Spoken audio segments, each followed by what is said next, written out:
أعوذ بالله من الشيطان الرجيم بسم الله الرحمن الرحيم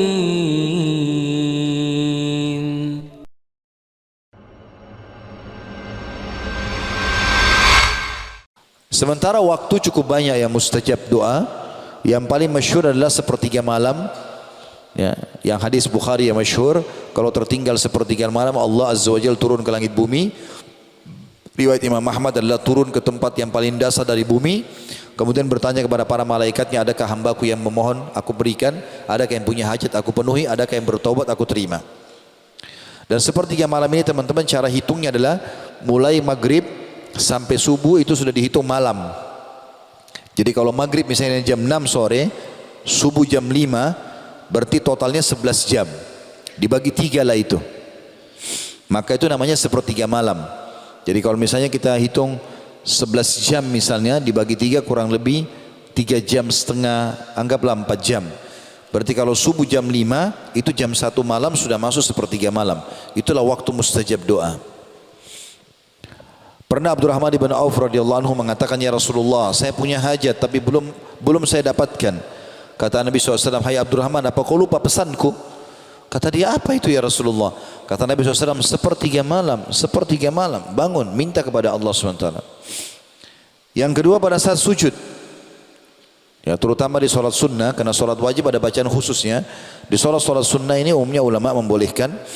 Ya, kata Nabi SAW, kalau kalian ruku agungkan Allah, kalau kalian sujud perbanyak doa, karena sangat jarang doa ditolak pada saat seseorang sedang sujud.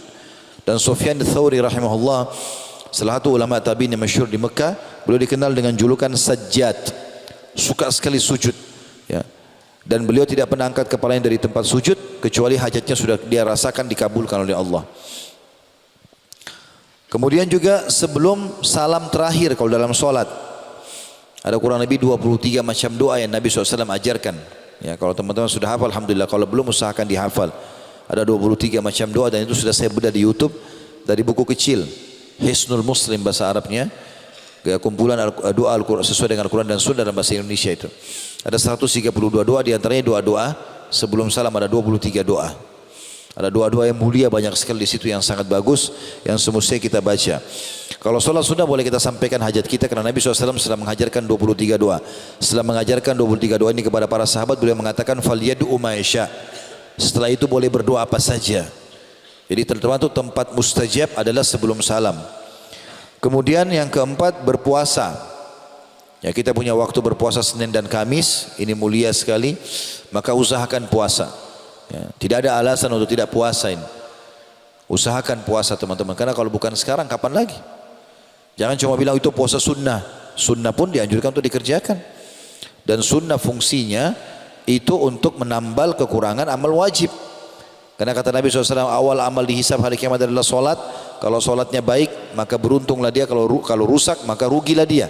Dan kalau seandainya ada solat wajibnya yang kurang, maka Allah berfirman kepada para malaikatnya dan dia lebih tahu tentang keadaan hambanya. Dia mengatakan, coba lihat solat-solat sunnah hambaku ini. Kalau ada, dilengkapkanlah solat wajibnya. Dan itu berlaku pada semua ibadah yang lain. Seperti puasa Ramadan dibantu dengan puasa sunnah, zakat dibantu dengan sedekah, haji dibantu dengan umroh. Maka manfaatnya besar ibadah sunnah itu. Nah, pada saat puasa doa mustajab dari mulai sahur sampai menjelang buka puasa. Ada juga hadis yang menyebutkan pada saat menjelang berbuka puasa. Begitu juga dengan puasa yang melebihi 3 hari setiap bulan. Hari-hari puasa banyak ya. Selain Ramadan, karena Ramadan sudah pasti kewajiban, tapi kita bicara sunnahnya. Yang kelima adalah musafir. Semua musafir diijabah doanya. Ya, selama safarnya bukan pada kemaksiatan, bukan karena mau menipu orang, bukan karena mau berzina, maka biidznillah akan diijabah doanya. Berdoa ikhwas sekalian, lagi di kereta api, lagi di bus, lagi di pesawat, lagi di kapal, safar, berdoa, angkat tangan sebentar, 5 menit, 10 menit berdoa, mustajab doa. Kata Nabi SAW, orang yang puasa dan musafir tidak akan ditolak doanya. Begitu juga selanjutnya pada saat hujan sedang turun. Alhamdulillah kita di Indonesia ini ada musim hujan. Di Timur Tengah jarang sekali hujan. Kami waktu di Madinah dulu, kadang-kadang lewat 2 tahun tidak hujan. Ya, nggak ada hujan sama sekali. Kalau hujan sedikit orang pada keluar semuanya. Kita sampai 2-3 bulan, 4 bulan hujan. Dan setiap turun hujan itu waktu mustajab. Karena pada saat turun hujan di Madinah, Nabi SAW mengatakan ini rahmat Allah, rahmat Tuhan kalian lagi turun dari langit, berdoalah. Disuruh berdoa para sahabat. Maka berdoa itu waktu mustajab. Kemudian juga pada saat perang sedang terjadi, berkecamuk. Kalau kita di kancah jihad, ini juga mustajab. Kata Nabi SAW, Allah tidak menolak doa yang diucapkan atau disampaikan atau dipanjatkan pada saat perang lagi berkecamuk. Juga antara azan dan iqamah. Nah, ini banyak masjid kita di Indonesia kadang-kadang, kecuali kalau kayak tadi mungkinnya karena kita mengejar ta'lim. Tapi kalau lagi waktu lowong, tidak ada kegiatan apa-apa teman-teman sekalian, antara azan dan iqamah dikasihkan waktu yang cukup. 5 menit saja itu masih pendek sebenarnya. Tapi banyak masjid kadang-kadang pendek sekali, gitu kan. Maka kalau di Masjid Haram Mekah Nabawi biasanya 20-25 menit, ya. Kecuali memang darurat sekali, orang-orang itu semua sibuk dengan kantor kerja. Kalau tidak, ini waktu mustajab. Kita masuk masjid bisa sholat qabliyah, bisa berdoa, ini tetap diijabah sama Allah SWT. Dan kita punya satu hari 5 waktu sholat, berarti kita punya 5 waktu mustajab, diterima sama Allah. Kemudian juga doa orang tua untuk anak. Ya. Saya sarankan bapak-bapak di sini dan ibu-ibu yang hadir selalu jaga lisannya dari anak-anaknya. Jangan suka bilang kau nakal nak. Ya. Ini bisa jadi doa. Kau bodoh bisa jadi doa. Kamu ini seperti orang gila bisa jadi doa. Atau bertengkar suami istri lalu mengatakan saya nyesal nikah sama kamu. Bisa jadi penyesalan benar. Atau lihat dirinya di kaca. Kenapa saya jelek ya? Dia hina dirinya sendiri. Ini enggak boleh teman-teman sekalian. Ya. Kata Nabi SAW dalam hadis Bukhari, janganlah seseorang dari kalian memohon yang buruk untuk dirinya, keluarganya, hartanya, sehingga malaikat lewat dan mengaminkan, maka terjadilah itu. Makanya di antara hal yang harus kita ucapkan teman-teman, jadikan bagian dari doa kita, ya Allah aku beristighfar kepadamu atas seluruh kalimat yang pernah aku ucapkan buruk, baik buat diriku, hartaku ataupun keluargaku.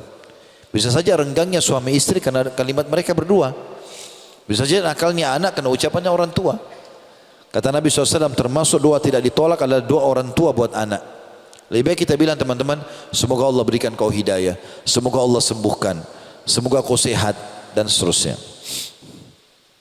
Termasuk juga yang selanjutnya doa anak untuk orang tua, anak soleh. Sebagaimana sabda Nabi SAW, kalau anak Adam meninggal dunia terputus sumber pahalanya kecuali dari 3, sedekah jariah, ilmu bermanfaat, atau anak soleh yang mendoakannya. Begitu juga setiap muslim terhadap muslim yang lain. Tapi dalam hadis dikatakan ala zahril ghaib, enggak ketemu. Lagi enggak ketemu. Misalnya kita doakan teman kita diam-diam antara azan iqamah, kita mengatakan ya Allah sembuhkan dia, mudahkan jodohnya, ya Allah begini dan begitu. Dia enggak tahu kita doakan.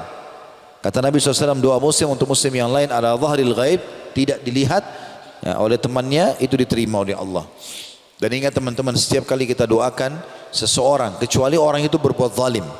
Tapi kalau tidak, apalagi kita cuma hasud saja, iri, maka jangan doakan keburukan.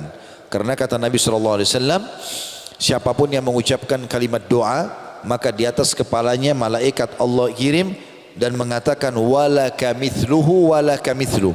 Kau akan dapat yang sama, kau akan dapat yang sama. Jadi kalau kita bilang, kalau saya bilang teman-teman, kalau ada orang kaya, apa yang harus lakukan Ustaz? Doakan, bilang ya Allah tambahkan kekayaan buat dia. Sebenarnya kita sedang doakan diri kita itu. Karena malaikat atas kepala kita mengatakan kau akan dapat yang sama. Orang sehat, ya Allah tambah kesehatannya, ya Allah berkahi. Kami sudah biasa dengar dari teman-teman di Saudi selama kami tinggal di Madinah. Subhanallah, kalau kita ketemu misalnya masuk ke dalam satu rumah, rumahnya besar misalnya. Maka kalau ketemu, Masya Allah, rumahmu bagus. Kalimat Masya Allah selalu ada. Semoga Allah berkahi buat kamu, semoga Allah tambahkan rezekimu. Padahal orang itu sudah kaya.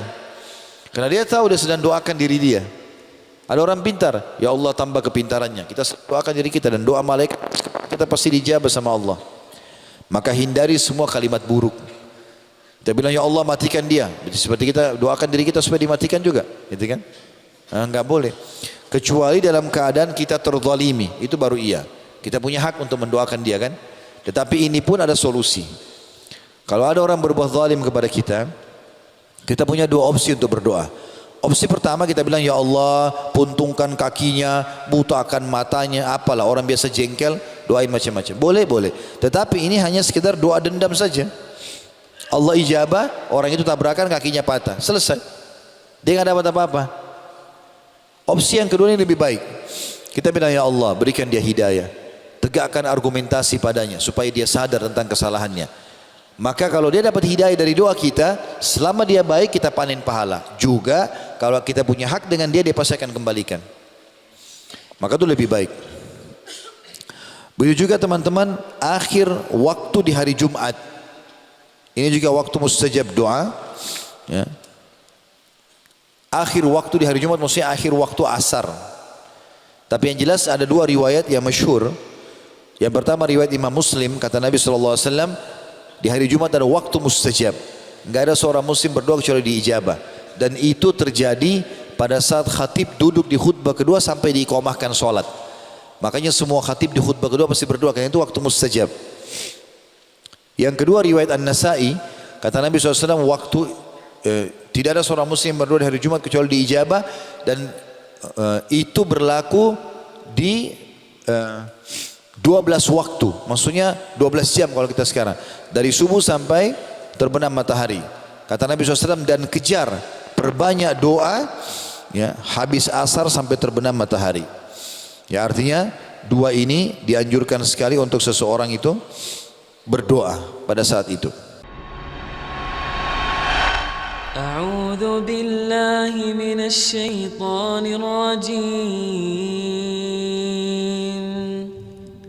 بسم الله الرحمن الرحيم